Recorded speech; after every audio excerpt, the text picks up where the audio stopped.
സെൽമ കാരണമാണ് സംവിധായകൻ കെ.ജി. ജോർജ് ശ്രീവിദ്യയെ ഉപേക്ഷിച്ചതെന്ന് ഒരു വിഭാഗം. സത്യാവസ്ഥ എന്താണെന്നറിയൂ? ഇതേക്കുറിച്ചാണ് ഇന്നത്തെ വീഡിയോ. ഫിലിമി പ്ലസിലേക്ക് എല്ലാവർക്കും സ്വാഗതം.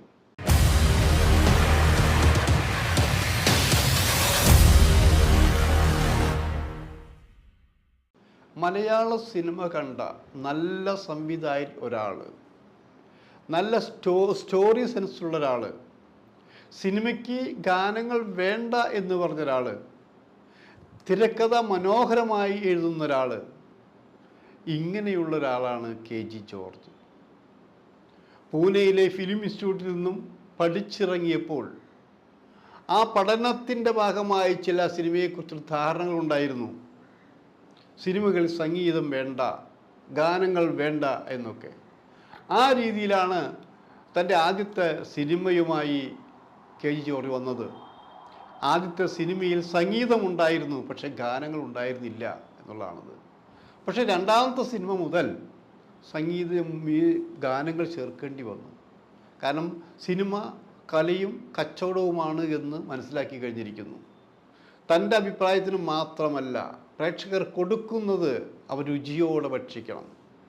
അങ്ങനെയാണ് രണ്ടാമത്തെ സിനിമ മുതൽ ഒരു ഗായിക കൂടി അതിൽ വന്നു. സെൽമ എന്നുള്ളൊരു പാട്ടുകാരി വന്നു എന്ന് ആലോചിക്കണം.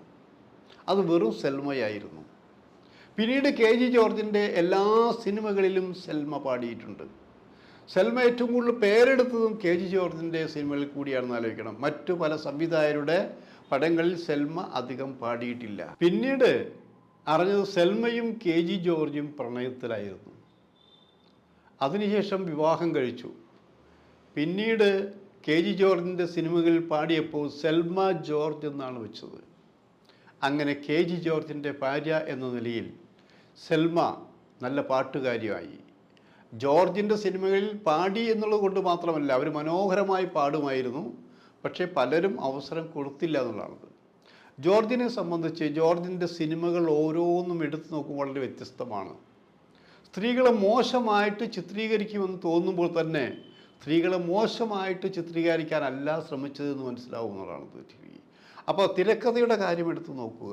നമ്മളൊക്കെ ഇവിടെ ഇപ്പോൾ എം.ടി. പത്മരാജൻ തുടങ്ങിയവരെ കുറിച്ച് പറയുമ്പോൾ തന്നെ അവരുടെ തിരക്കഥകൾക്ക് വേണ്ടി മറ്റു സംവിധായകർ ആഗ്രഹിക്കുമ്പോൾ തന്നെ കെ.ജി. ജോർജിൻ്റെ തിരക്കഥ കിട്ടണമെന്ന് ആഗ്രഹിച്ചവരുണ്ടെന്ന് ആലോചിക്കണം.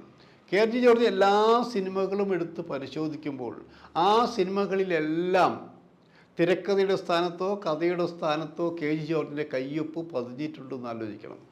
എന്നാൽ ഇത്രയും സിനിമയ്ക്കിടയിൽ രണ്ട് സിനിമയ്ക്ക് മാത്രമാണ് പൂർണ്ണമായും കെ.ജി. ജോർജ് തിരക്കഥ എഴുതിയിട്ടുള്ളതെന്ന് ആലോചിക്കണം.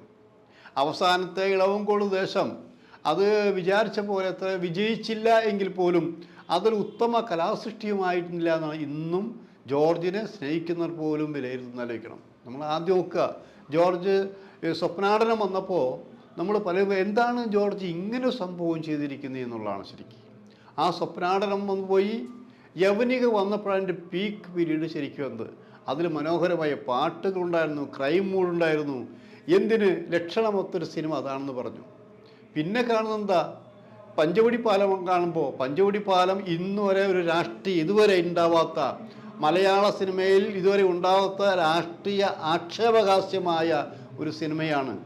അതിൻ്റെ ആ മർമ്മം അത് ഇപ്പോഴും നിലനിൽക്കുകയാണെന്ന് ആലോചിക്കണം. ഇരകളെടുത്ത് നോക്കൂ, ഇരകളുടെ വ്യത്യാസമുണ്ടല്ലേ. എങ്ങനെ ഓരോ സിനിമ എടുക്കുമ്പോഴും അതിലെല്ലാം തിരക്കഥയുടെ ഒരു നല്ല നിറമാറ്റം തന്നെ നമുക്ക് കാണാൻ കഴിഞ്ഞിട്ടുണ്ട്. അങ്ങനെയുള്ള ഈ കെ.ജി. ജോർജിൻ്റെ സിനിമകളിൽ മറ്റൊരു നല്ലൊരു നായിക നടിയായിരുന്നു ശ്രീവിദ്യ എന്നാലോചിക്കണം. ശ്രീവിദ്യ ജോർജിൻ്റെ സിനിമകൾ പരിശോധിക്കുമ്പോൾ ശ്രീവിദ്യയുടെ കഥാപാത്രം എടുത്ത് 3 സിനിമകളിലെങ്കിലും അതിമനോഹരമായിട്ട് ശ്രീവിദ്യ അഭിനയിച്ചിട്ടുണ്ടെന്ന് ആലോചിക്കണം. ആ ശ്രീവിദ്യ അഭിനയിച്ചു വെച്ചാൽ അത്രയും നമുക്ക് ഇഷ്ടപ്പെടും. നായിക നടിയായിരുന്ന ശ്രീവിദ്യ കെ.ജി. ജോർജിൻ്റെ ഇരകൾ എന്നുള്ള സിനിമ നിങ്ങൾ കണ്ടു നോക്കൂ. അതിൽ നായികയാണ്, അതേസമയം നെഗറ്റീവ് ക്യാരക്ടറുള്ള ഒരു കഥാപാത്രത്തെയാണ് അവതരിപ്പിച്ചതെന്ന് ആലോചിക്കണം. അപ്പം അങ്ങനെയുള്ള ശ്രീവിദ്യ ഈ ഒരുവിധം ആൾക്കാർ അവിടെ പറഞ്ഞ് മനസ്സിലാക്കിയത് ജോർജ് ശ്രീവിദ്യയും തമ്മിൽ വഴക്ക് കൂടാറുണ്ട്, അവരെ ദ്രോഹിക്കാറുണ്ട്. അങ്ങനെ അവർ അവസാനം വേർപിരിയാൻ തീരുമാനിച്ചു എന്നൊക്കെയാണ് ഒരു വിഭാഗം വിശ്വസിച്ചത്. അപ്പോൾ വിശ്വസിച്ചു എന്ന് മാത്രമല്ല, പലരും സെൽമയെ വിളിച്ചുകൊണ്ട് ഭീഷണിപ്പെടുത്തിയിരുന്നു, വഴക്ക് കൂടിയിരുന്നു.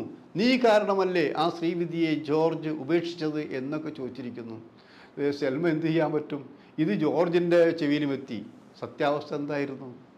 ശ്രീവിദ്യയുടെ ഭർത്താവിൻ്റെ പേരും ജോർജ് എന്ന് തന്നെയാണ്. ഇവിടെ സെൽമയുടെ ഭർത്താവിൻ്റെ പേര് KG ജോർജ് എന്നാണ്.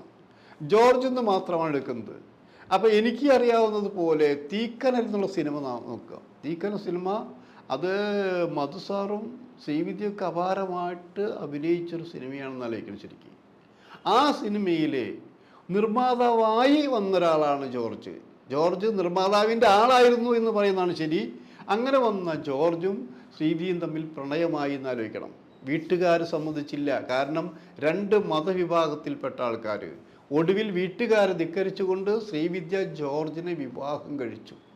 സത്യത്തിൽ വിവാഹം തൊട്ട് ഈ ശ്രീവിദ്യയുടെ കഷ്ടകാലം തുടങ്ങിയെന്നാണ് എല്ലാവരും മനസ്സിലാക്കിയത്. വളരെ പരിതാപകരമായിരുന്നു ശ്രീവിദ്യയുടെ ജീവിതമെന്ന് ആലോചിക്കണം. എല്ലാ അർത്ഥത്തിലും നമ്മൾ 1, 2, 3, 4 അക്കമിട്ട് പറയണില്ല. എല്ലാ അർത്ഥത്തിലും എന്ന് പറഞ്ഞാൽ ഇത്രയും അതിസുന്ദരിയായ ഒരു നടി, സിനിമയുടെ വിവിധ ഭാഗങ്ങളെ വിവിധ കഥാപാത്രം അതിമനോഹരമാക്കിയൊരു നടിക്ക് ഇത്രമാത്രം ദുഃഖം, വേദന, പീഡനം ഇതെല്ലാം ഉണ്ടായിട്ടുണ്ട് എന്ന് പറഞ്ഞാൽ വിശ്വസിക്കാൻ പലർക്കും കഴിഞ്ഞിരുന്നില്ല. എവിടെയാണ് കാര്യങ്ങൾ വ്യക്തമായത്? ഇവർ ഡിവോഴ്സിന് ശേഷം സ്വത്തുക്കളെല്ലാം കൈയടക്കി രാത്രി ഉടുവസ്ത്രത്തോടെ ചാറ്റൽ മഴയത്ത് വീട് വിട്ട് താനുണ്ടാക്കിയ എല്ലാ സ്വത്തും വേണ്ടെന്ന് വെച്ചുകൊണ്ട് വീട് വിട്ടിറങ്ങിയ ഒരു ശ്രീവിദ്യയുണ്ടെന്ന് ആലോചിക്കണം. ആ ശ്രീവിദ്യ പിന്നെ ഒരു വാശിയോടെ തന്നെ അഭിനയിക്കാൻ വന്നത്. നഷ്ടപ്പെട്ടതൊക്കെ തിരിച്ചെടുത്തു. മറുഭാഗത്ത് കേസും നടന്നുകൊണ്ടിരിക്കുന്നു. ആ കേസും ജയിച്ചു, ആവശ്യത്തിന് സ്വത്തുമുണ്ടായി. ഈ സ്വത്തും ജീവിതവും ആഘോഷിക്കുന്നതിനിടയിലാണ് പിന്നീട് ഈ പടങ്ങളിൽ അഭിനയിച്ചു തുടങ്ങിയത്. അപ്പോൾ ആൾക്കാർക്ക് വളരെ വ്യക്തമായി ഇത് KG ജോർജിൻ്റെ ഭാര്യയല്ല ശ്രീവിദ്യ, ഇന്ന ജോർജിൻ്റെ ആയിരുന്നു എന്നുള്ളത് വ്യക്തമായി മനസ്സിലാക്കി. ഒരു തെറ്റിദ്ധാരണ ഉണ്ടായിരുന്നു.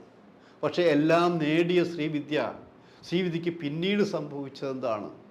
തൻ്റെ ആദ്യത്തെ പ്രണയം നഷ്ടപ്പെട്ടൊരു പ്രണയമായി തീർന്ന് ആലോചിക്കണം. പിന്നീടും പ്രണയത്തിന് വേണ്ടി വാദിച്ചു ആലോചിക്കണം.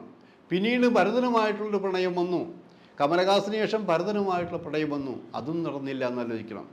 അവസാനം താനൊരു മാറാരോഗിയാണെന്ന് മനസ്സിലാക്കിയപ്പോൾ താൻ സ്നേഹിച്ച ചില ആൾക്കാരെ കാണാൻ ആഗ്രഹിച്ചു.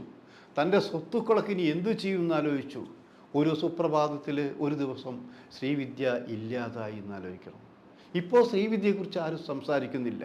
പക്ഷേ ശ്രീവിദ്യ അഭിനയിച്ച കുറേ സിനിമകളുണ്ട്, KG ജോർജിൻ്റെ അടക്കമുള്ള സിനിമകൾ. ആ സിനിമകളിലൂടെ ശ്രീവിദ്യ ഇന്നും ജീവിച്ചു കൊണ്ടിരിക്കുകയാണ്. ഇപ്പോൾ KG ജോർജ് നമ്മളോടൊപ്പമില്ല. ഈ ഊഹാപോഹങ്ങളും ഈ പ്രശ്നങ്ങളൊക്കെ നടക്കുമ്പോൾ തന്നെ ഞങ്ങൾ KG ജോർജിനെ നല്ല രീതിയിൽ കളിയാക്കുമായിരുന്നു. എന്തായാലും ശ്രീവിദ്യയുടെ ഭർത്താവാണല്ലോ, പാവം സെൽമ എന്തെല്ലാം വിഷമിക്കുന്നു എന്നുള്ളത്. അപ്പോൾ ഈ സാധാരണ ജോർജ് ഒന്നിനും അങ്ങനെ മറുപടി പറയില്ല. ചിലപ്പോൾ അങ്ങനെ മീശ വിരിക്കും, അപ്പോൾ അതൊക്കെ ചിരിക്കും, ഒരു പ്രത്യേക ടോണിൽ സംസാരിക്കും. അങ്ങനെയുള്ള KG ജോർജിൻ്റെ ഈ ഭാര്യാ പദവിക്ക് കുറ്റം പറഞ്ഞ് അനുഭവിക്കേണ്ടി വന്നത് സെൽമയാണെന്ന് ആലോചിക്കണം. ഇപ്പം ജോർജും നമ്മോടൊപ്പമില്ല, ശ്രീവിദ്യയുമില്ല എന്നാലോചിക്കണം. ഒരു പേരുകൊണ്ട് തെറ്റിദ്ധരിക്കപ്പെട്ടു ഒരു ജീവിതം എന്നാലോചിക്കണം.